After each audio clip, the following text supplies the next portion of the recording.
नमस्कार. माझ्या यूट्यूब चॅनलमध्ये आपले स्वागत आहे. आज आपण भट्टीमध्ये मडके कसे भाजायचे आहे याचे प्रात्यक्षिक बघणार आहोत. आतापर्यंत मी मडके तयार करण्याचे बरेच व्हिडिओ टाकलेले आहेत, ते आपण पाहिले असतील कदाचित. परंतु मडके भाजण्याची जी कृती आहे ती करून दाखविता येत नव्हती. त्याचे कारण असे की मी शहराच्या ठिकाणी राहत असल्यामुळे जागेचे प्रॉब्लेम आहेत आणि भट्टीसाठी जागा लागते. तरी पण मी एक भट्टी भाजण्याची जी कृती तयार करण्याचे ठरविले आणि स्लॅबवरच एक छोटी भट्टी तयार केली. त्यामध्ये आता हे मडके भाजण्याचे काम करायचे आहे. प्रथमतः आम्ही मोठे 4 मडके खाली लावले. त्यानंतर ज्या मोठ्या फटी राहिल्यात त्याच्यामध्ये त्याच्यापेक्षा छोटे मडके ठेवलेले आहेत.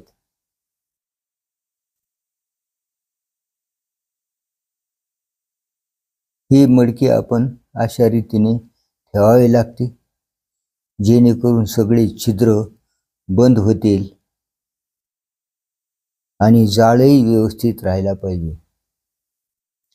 आता आपण ही 3 कठ असलेली भिंत असलेली, तिन्ही बाजूनी भिंत असलेली भट्टी तयार केलेली आहे. महाराष्ट्रामध्ये साधारणपणे अशाच प्रकारची भट्टी केली जाते.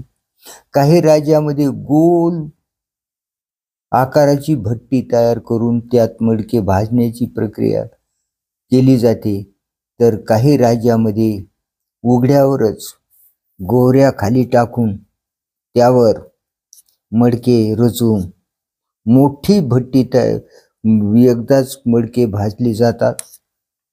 अशा पद्धतीने केली जाते.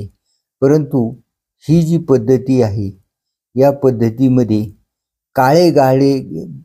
गाडग्याचा रंग काळा यावा यासाठी हीच पद्धती वापरली जाते. किंवा आणखी दुसरी एक पद्धती असते, त्याच्यामध्ये सुद्धा काळा रंग तयार करता येतो. पण काळा रंग तयार करण्यासाठी भट्टीच्या सर्व जे छिद्र आहेत, खिडक्या आहेत, ज्याला आपण घडगी म्हणतो, त्या घडग्या लावलेल्या बंद कराव्या लागतात आणि एकदम भट्टी पूर्ण म्हणजे आवा भाजल्यानंतर तावात आल्यानंतर एकदम दुसरा कुस्कूर, ज्याला कस्तान किंवा कुट्टा किंवा काशा वगैरे एकदम बोकणे भरून गच्च भरून टाकला जातो आणि तो मातीने बंद केला जातो. आणि महाराष्ट्रात माती वापरत नाहीत, तर राख असते, त्या राखनीच भट्टी बंद केली जाते आणि त्याचे छिद्रही शेवटी राखेनेच बंद केले जाते. अनेक ठिकाणी मातीनेही वरच्या बाजूनी बंद केले जाते आणि एकदम सरपण घातलेले असते. एकदम सरपण घातलेले असल्यामुळे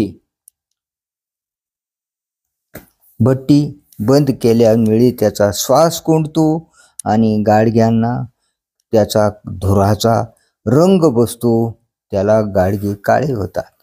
आता आपण येथे या गाडग्यांना प्रथमच काऊ गॅरू सारखी असते ती लावून तयार केलेले आहेत. आपल्याला काळे गाडगे तयार करायचे नाहीत, आपल्याला लाल गाडगे करायचे आहेत.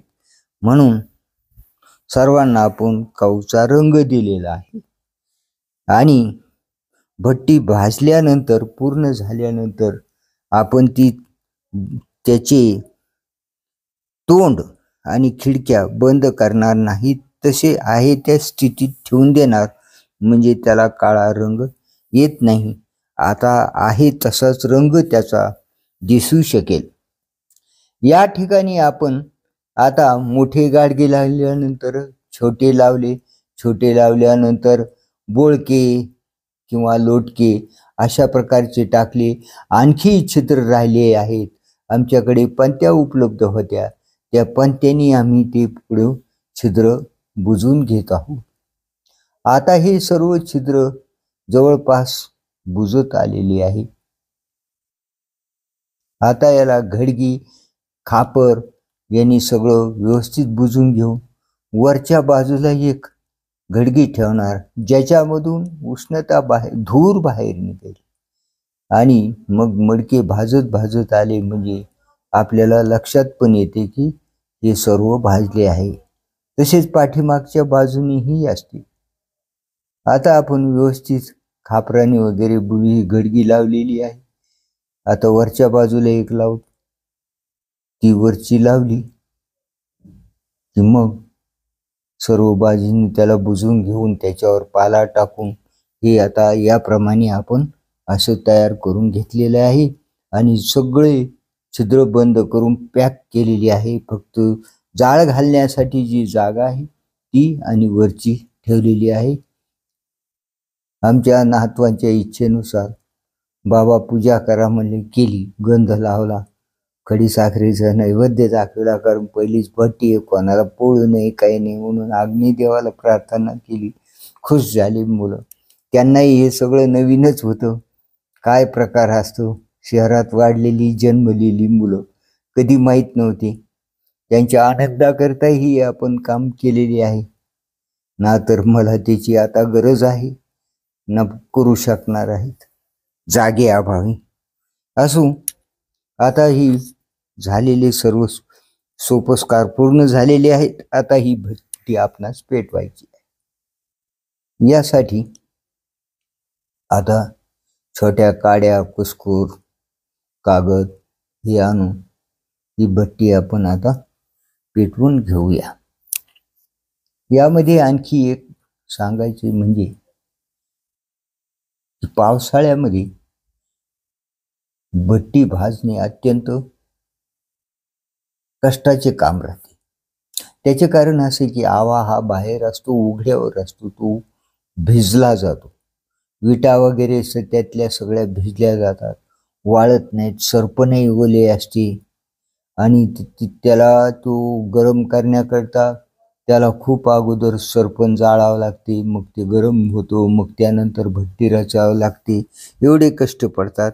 जे 1.5 ते 2 तासाचे काम आहे ते 3.5 तास भट्टी जाळण्याचे काम करावं लागते. त्यामुळे इंधन आणि वेळ वाया जातो. अशा प्रकारे ही भट्टी आपण पेटविलेली आहे. ही आता साधारण 3.5 तास चालेल. मग त्यानंतर आपण सोडून देऊ आणि मग सकाळी दुसऱ्या दिवशी थंड झाल्यानंतर यातून आपणाला माल बाहेर काढता येईल. सध्या आहे त्या स्थितीमध्ये आपण आता याला भाजण्याचे काम करत आहोत. कंप्लीट याला 3.5 तास लागणार आहेत. अर्धा पाऊण तास भट्टी गरम होण्याकरताच जातो. सरपण जास्त लागते. ही अशा प्रकारची झालेली पुन्हा एकदा आपणास भट्टी दाखवित आहोत. ही आता ही पूर्ण झालेली आहे संपूर्ण. दुसऱ्या दिवशी थंड झालेली भट्टी आता आपण काढण्याचे काम करत आहोत. प्रथम ते खापर काढून घेतले, वरची माती भाजलेली काढून घेतली आणि आता छोटे छोटे पणत्या, बोळके, लोटके जे काही असेल ते एक एक एक टप्प्याटप्प्याने जसे रचित आणले त्याच्या विरुद्ध दिशेने first in first out, first in last out अशा प्रकारे आपण हे काढण्याचे काम करणार आहोत. जे अगोदर रचले ते नंतर काढण्यात येईल, जे शेवटी रचले ते प्रथम काढण्याचे काम आपले चालू आहेत. ही भट्टी एक मोठ्या भट्टीच्या प्रतिकृती आहे. ती मोठी भट्टीला सुद्धा 3 ते 3.5 तास जाळ लावावा लागतो. पावसाळ्याच्या दिवसात. उन्हाळ्यात 2, सव्वा 2 ते जास्तीत जास्त 2.5 तासात पूर्ण भट्टी भाजून निघते. आता आपण पाहतो हे चांगले मडके भाजलेले आहे.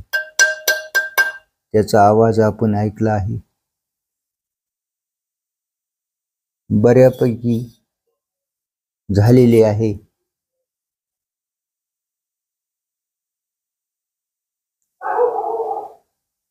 आता ही आपण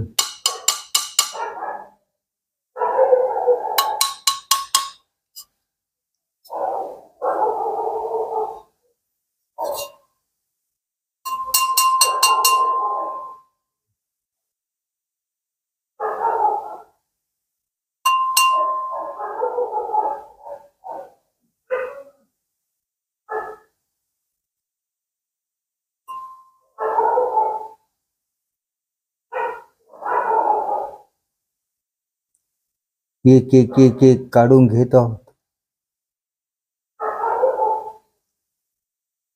आहा, हे फार चांगले भाजलेले आहे, वाजत आहे.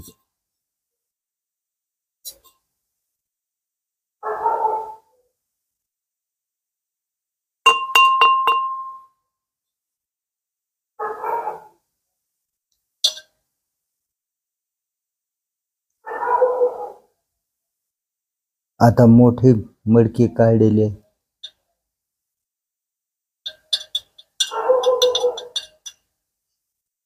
हे थोडे कमी आवाज देत आहेत.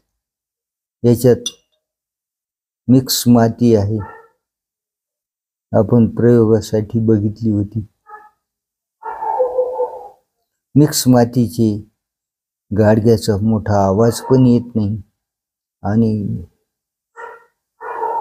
हे आपल्या स्थानिक मातीच्या तुलनेत कमी जाळ लागतो. जास्त लावला तर कमी जास्त प्रमाण होऊन ते गाडगे फुटतात. आता ही कळले आहे. या ठिकाणी हे लक्षात घेणे आवश्यक आहे. नसता वेगवेगळ्या प्रकारची मातीला वेगवेगळा जाळ द्यावा लागतो. चोपणाच्या मातीला कमी जाळ लागतो. सानोट आणि नदीकाठची जी माती आहे तिला जास्त जाळावं लागते. तिला ताव जास्त द्यावा लागतो. अशा प्रकारे आपली सगळी भट्टी तयार करून झालेली आहे. याप्रमाणे आपण ही भट्टी पाहिली आहे. आपणही करू शकता. हे फक्त शिक्षणासाठी, पोरांच्या याच्यासाठी म्हणून आपण ही प्रतिकृती तयार करून मेहनत घेऊन सगळं तयार करून केलेली आहे. याच्यात मुलांनी यातून काहीतरी शिक्षण घ्यावे एवढाच या मागचा उद्देश आहे. व्हिडिओ आवडला असल्यास शेअर करा, लाईक करा आणि सबस्क्राईब देखील करा. आता हा आपला प्रजापती कामाचा कदाचित शेवटचा व्हिडिओ होता.